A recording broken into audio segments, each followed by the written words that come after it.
yaa ngi dégg su ko defee bu ñu demee ci examen yi ku ci sa wërsëg nekk nga jàll ci jàmm mais loolu bu ñu ko deful en fait le passé va encore nous rattraper et le virage du futur on va l'aborder très difficilement donc tey jii li nga xamante ne bii effectivement waxtaane nañ ko nañu fexe ba lañ fa tënk ñu tënk loo xamante ne bii état bi dana ko mën budget bi dana ko attan yaa ngi dégg parce que boo naan naam rek da nga fay nekk am na dëkk yoo xamante ne bii 40% seen budget ñu ngi koy def ci wàllu armement parce que c'est pour des raisons de sécurité parce que soit ils sentent des menaces soit ils sont à fond dans la guerre yaa ngi dégg donc ñun bu ñu nekkee ñun 40% dañ koy def suñu éducation mais dafa war a feeñ ci niveau élèves yi dafa war a feeñ ci suñuy université dafa war a feeñ ci suñuy lycée ci suñuy CM ci suñuy école élémentaire ci suñuy crèche yaa ngi dégg dafa war a feeñ aussi tamit ci suñuy comme je l'ai dit suñu environnement scolaire mais loolu bu ñu ko deful aussi tamit la dure réalité du futur daf ñuy en fait day doon loo xamante ne bi équation lay doon mais aussi tamit véritablement nous allons faire face à des quotidiennetés yoo xamante ne bi amaana buñ ko teeloon nuñ koy waxatee buñ ci teeloon a jublu amaana danañ ko saafara. Très bien, Mansour Sy Cissé. Alors on va poursuivre un peu suñu waxtaan mais cette fois-ci nous allons quitter Diamniadio direction université Cheikh Anta Diop bu Ndakaaru parce que foofu noonu c'est tenu li nga xamante ne ni moom mooy fan yi ñu génn. benn waxtaan wu le premier ministre moomu noonu présidé woon conseil interministériel boobu ca Diamniadio. noonu la ko defee woon itam ca université UCAD 2. dalaloon fa kenn ci benn politique bu bawoo ca Tugal France en quelque sorte Mélenchon moom mu taxawee woon taxawaayu njiital Pastef ci gàttal. ñu daal di kaa def ay pàcc nag ci waxtaan bi fi may njëkkee mooy ci biir waxam moom Ousmane Sonko wax na ci wàllu incompatibilité je vais dire ça entre la souveraineté du Sénégal ak la présence des bases militaires je peux dire même étrangères. Mansour naka ngay interpréter loolu. non loolu man d'accorduma ci ak Ousmane Sonko. décembre 2016 élection présidentielle en Gambie. Yaya Jammeh perd les élections, il reconnaît sa défaite via la chaîne nationale gambienne, il revient sur ses pas pour dire que dematuma. Macky Sall xam ne loolu vraiment c'est un enjeu à la fois géostratégique de sécurité et il fallait véritablement en tirer toutes les conséquences. Uti ay résolution moo xam CEDEAO la moo xam Union africaine la yaa ngi dégg moo xam nuñ koy waxatee ONU la yaa ngi dégg ñu jox ko mandat pour mu dem déloger ji Yaya Jammeh mobiliser les soldats sénégalais sous la couvert ou bien sous l'étendard ou bien sous le drapeau de l'ECOMIG yaa ngi dégg ñu dem jële ko foofu indi Adama Barrow mu prêter serment tu as compris ici au Sénégal biñ fa jëlee Yaya Jammeh ak négociation yi souterraines yi nga xamante ne moo ci am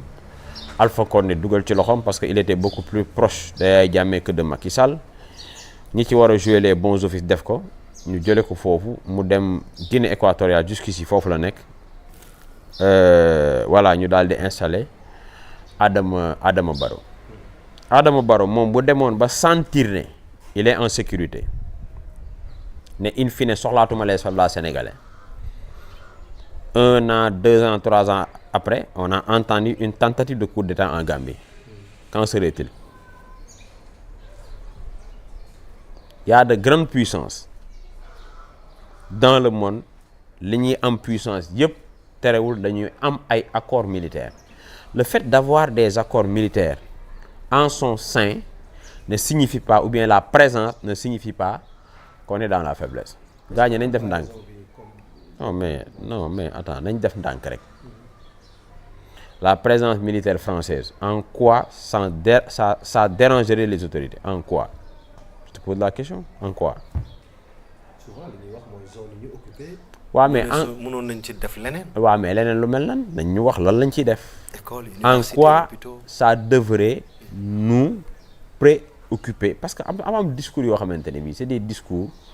de populisme c'est des discours d'opposants qui est dans l'opposition nguur dafa am ay réalités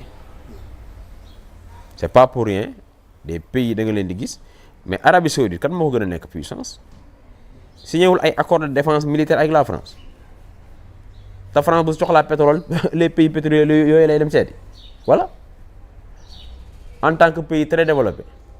qui a de grandes entreprises qui a la technologie de pointe gars ñi nañ def ndànk yaa ngi dégg un pays d'accord on doit compter sur nos propres ressources sur nos propres forces yaa ngi dégg et de faire de nos faiblesses des opportunités autrement dit faire une ouverture sur le monde pour résoudre nos problèmes il y a beaucoup de questions yoo xamante ne bii c'est évoqué par OS man je ne suis pas d'accord comme le fait que les gens qu'on leur ait demandé de démissionner alors qu'ils sont ministres et les mairies ça fonctionne ça a la présence et parfois même de manière très efficace ça a la présence même du maire en question puis direct à signature. Peut-être Mansour yooyu ça peut se comprendre ndax voilà lu ñu waxoon gars yi la avant ñuy falu. waaw mais attendez est-ce que par exemple le fait que ñu wax ko gars yi la loi ne l'encadre pas da nga gis benn loi bu koy tere cumul maanaam loi boo xam ne danaan la boo nekkee ministre à la kulli aali mënoo nekk kii mu ngi noonu c'est comme les appels à candidature tu es dans l'euphorie dans la conquête du pouvoir nga bëgg satisfaire vaille que vaille certains engagements yi nga xamante ne bii c'était des engagements je peux dire irréalistes peut-être réalisables mais populistes et que dans l'avenir ça peut te rattraper man gisuma lan la ñuy gêner la présence bu nekkoon dañoo ne ci dëkk bi di racket de violer suñu xale yi respecter wuñ suñu droit man les bases militaires françaises dama faa yàgg a dem di fekkee seeni duñ koy waxatee seeni manœuvre di leen oui allez-y. Vous posez la question à savoir que ne en quoi lay déranger la présence militaire fii ci réew mi donc base militaire yi mais tamit légitime na ñu wax ban impact potentiel la ñuy apporter. ñoom seen installation là c'est aux autorités de le dire xam nga y a des questions yoo xamante ne c'est hautement stratégique les questions militaires en tant que civil mënumaa toog fii naan gaañ lii lañ fiy def lii lañ fiy def lii lañ fiy def ñoom en tant que autorité qui ont les canaux légaux nañu génn wax ñu ñoom lii lañ fiy def waruñu ko fi woon def par conséquent da ngeen fiy jóge c'est des accords mais yow ban dëkk nga mës a gis rek Jibi Sarr ne fa lay di cëpp wala doxadim ne fa lay di cëpp mais amu ci ndigal xanaa sax booy dem ci dëkk di nga am titre de voyage sax di nga am passeport di nga am visa et cetera c'est des accords de défense sëriñ bi c'est des accords militaires loolu yaa ngi koy gis fépp ci àddina bi. waaw c'est ça est-ce que seen présence doit influencer politique nationale. comment waaye li ngay wax yow tamit. non je demande. non mais attends en quoi c'est-à-dire gis nga man je suis totalement en déphasage avec les approches émotionnelles encore moins passionnelles man damaa bëgg nit ñi bu ñuy wax ñu xool le pour xool le contre bañ a topp ñi nga xamante ne bii dañoo yoroon discours boo xam ne bu ñuy wut kese la discours kuy wut du discours non li ma lay wax nii mais attends France ñëpp xam nañ ni c'est un pays d'armement loolu ñëpp xam nañ ko mais parfois il t'arrive nga am soxla en échange de yaa ngi dégg de li nga soxla voilà tu peux faire du win-win là-dessus mais loolu bëri na ci àddina bi y a des pays yoo xamante ne ñoo ñu ëpp lépp ñoo ñu ko ëpp te terewul jusqu'ici dañuy def ay conventions militaires avec des pays yi nga xamante ne bii dañ ciy gis seen bopp parce que kaay ma xamal la benn affaire Sénégal ci ceinture de feu la nekk yaa ngi dégg France mën na gis benn menace bi guette le Sénégal mu waroon ko wax fekk y a une rupture sur ce en fait de ces accords là mais France seetaan jàpp njàmburam loolu mën a nekk wala mënul nekk wax ma Sénégal ñan ñoo ko wër fi mu nekk nii ñan ñoo ko wër ak Sénégal ci ban horizon la nekk horizon pétrolier ou gazier wala ñaar yëpp defe naa ñaar yëpp waaw mais yow en quoi la lay gêner tey nga war a sax renforcer ce partenariat man à la place de rupture yaa ngi dégg je propose un renforcement de partenariat des accords militaires entre la France et le Sénégal parce que on est sur un horizon pétrolier on est sur un horizon gazier mais yow Occident nga foog ne yéene nañ ñun ñu am sécurité alimentaire dëkk bi bu duggee ci tuux yi duna fan lañ koy talate fan la ñuy bay du ci àll bi bu dee àll bi dañoo xëy xeen kenn ñaanu ko yàlla sëñ bi ay doxadeem ñoo nangu ko comme li am ci yeneen dëkk yi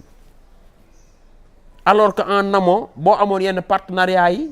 yaa ngi dégg nga am yenn logistique yi sur le plan aérien et cetera mën nañ intercepter yenn yi capter ko sànni ko sur Dakar gars yi déchiffrer message yi ne def leen dànk sur tel point y a des menaces faites attention et cetera gars yi def ndànk parce que Sénégal mooy dëkk bi nga xamante ne bii en Afrique il joue un rôle pivot boo bëggee sax yenn discours yi pour mu am yi pour mu am yenn retentissement yi tu préfères Dakar parce que son rôle est pivot.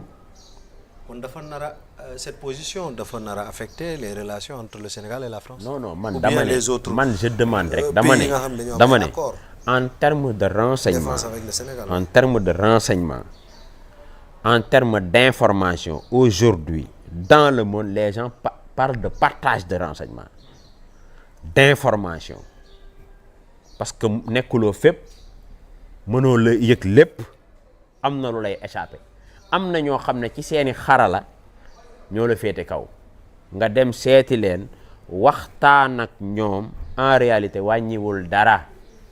bu ñu mënee nangu à notre sein ambassade de France nekk fii ci Dakar ak li mu am yëpp en terme de personnel ñuy respecter suñuy loi en quoi tey jii yaa ngi dégg en quoi tey en fait la ñuy gêner ñun ñu en quoi ñun la ñuy gêner en quoi la ñuy gêner ñun ñu bëgg vaille que vaille rompre ce contrat là rompre cette cohabitation là man dama jàpp ne c'est tout bénéf pour le Sénégal xaw ma nag lan moo ne ci biir parce que man yëguma fi benn jëye bu ñu fi def wax dëgg na yàlla gisuma benn jëye mais dans d'autres pays pour des missions par exemple onusiennes pour la stabilisation par exemple de tel pays pour la paix mais ñaata agent ONU ngay gis ñu leen di accuser ñuy violer dans des pays yoo xamante ne ils sont en guerre ou bien par exemple la paix est menacée ou bien les équilibres sont fragiles loolu yaa nga koo dégg man de dégguma benn élément français au Sénégal on les appelle les FS les éléments français au Sénégal yàgg naa leen couvrir comprendre nga en quoi man yàgg xoolal dégguma benn yoon fu ñu defee loo xam ne defewul am na débat yoo xamante ne par exemple quelqu'un comme Kébi Séba mën na ko tenir amul benn responsabilité la dame là qui a été invitée à Sochi comment elle s'appelle encore damay fàtte tur bi mooy la dame là rek tur bi lay fàtte yaa ngi dégg ñooñu peut-être mën nañ tenir yenn discours yi comprendre nga sont dans l'activisme pour ne pas dire pour ne pas dire même exagéré mais c'est de l'activisme c'est de l'activisme mais nit ki état boo boolewul ci boppam doo la boole ci boppam loolu mooy fulla état boo boolewul ci boppam doo la boole ci boppam man xam nga lan laa doon xaar yaa ngi dégg mooy courage bi ñu leen di jiiñ te dans le passé ñu wane ko yaa ngi dégg ñu fexe ba sénégalais yi parce que ils sont aux affaires gën cee gis seen bopp seeti ñi ñu war a seeti waxtaan ak ñoom wax leen ñoom comme ils ont un projet et ces déclinaisons ñoom nan lañ ci mën a jàppee avec des transferts de technologie et cetera nan la ñu mën a gën a renforcer par exemple nos soldats en termes de formation en termes waa tey dama lay laaj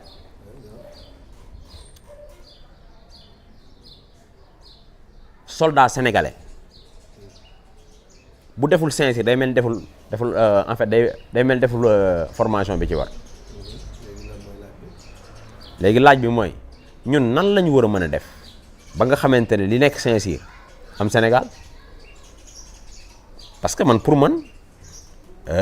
voilà booy xool par exemple les CV en fait le parcours de nos brillants et preux soldats moo xam les officiers généraux koo ci gis ñaare def na Saint-Cyr mais nan la ñu war a mën a def ba Saint-Cyru Sénégal am fii en termes de contenu en termes de formation yaa ngi dégg man je pense que ni débat yooyu la ñu war a mën a agiter foofu man jàpp naa ni même si on a on a l'ENSOA on a l'ENOA on a l'école prytanée militaire et cetera même si nekkul suite logique parce que mën nga génn PMS ba pare nekk civil et cetera man daal je pense que ni Djiby Sarr débat bi foofu la ko gars yi war a mën a teg curseur bi ñu teg ko foofu Sénégal yi avancé mais man gisuma luy gêner outre-Atlantique franchement la présence des FS des militaires français des bases militaires à kii nu ñu koy waxatee au Sénégal. Au Sénégal. Alors outre cette question beneen point tamit a été vraiment décisif si waxtaan wooy amoon ca université par rapport ak déclaration Ousmane Sonko ci activisme je dirais même occidental en faveur des droits LGBT. alors foofu tamit yow noo koy jàngate Mansour. xam nga OS bi muy wax en français il a utilisé un